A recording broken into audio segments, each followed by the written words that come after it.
사용을 합니다. 그리고 서양 사람들이 이름을 지을 때도 다윗 왕의 이름을 많이 사용해서 이름을 짓지 않습니까? 저의 주위에도 서양 친구들의 이름이 다윗이란 이름들이 많이 있습니다. 신앙적으로도 다윗은 모든 성경의 인물 중에 하나님의 마음에 드는 가장 합당한 인물이었습니다. 그래서 하나님께서 다윗은 내 마음에 합한 자라고 직접 말씀하고 계시지 않습니까?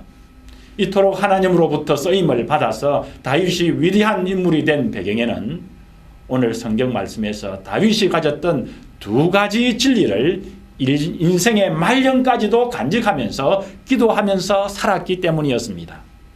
우리도 다윗이 가졌던 이 두 가지 진리를 갖고 산다면 다윗처럼 하나님으로부터 귀하게 쓰임을 받을 것임을 믿습니다.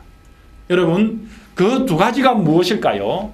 그 두 가지를 앞에서도 말씀드렸습니다마는, 첫째, 오늘 본문 4절에 보면 나의 종말과 연한의 어떠함을 알게 하사, 이 말씀은 다윗은 인생이 영원하지 않고 인생이 죽음이 있음을 알고 살았다는 말씀입니다.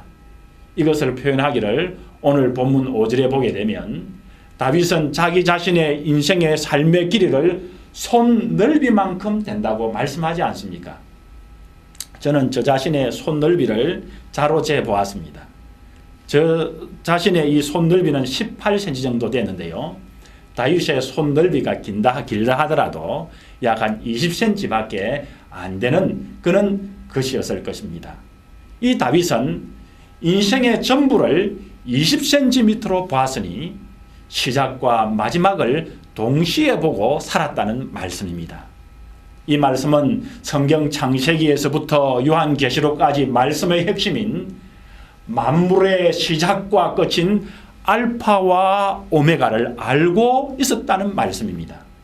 바울이 로마서에서 말씀하신 모든 만물이 주님으로부터 와서 주님께로부터 돌아간다는 이 말씀을 이미 다윗이 알고 계셨다는 것입니다.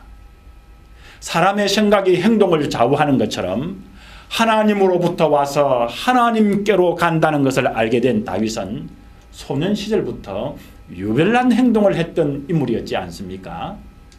다윗이 청소년 때에 양을 칠 때 곰 사자가 나타나 양을 잡아 먹으려고 할 때 다른 양치기 소년들은 다 도망을 갔지만 다윗은 두려워하지 않고 곰과 사자와 싸워 양을 보호했습니다.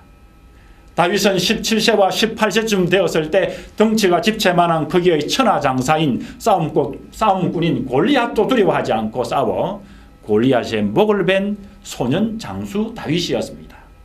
다윗을 시기해서 죽이게 오는 사울 왕을 죽일 절호의 기회가 두 번이나 있었지만은 사울을 죽이지 않고 오히려 사울이 전쟁터에 죽었을 때 사울의 죽음에 금식하며 울었던 다윗이었습니다.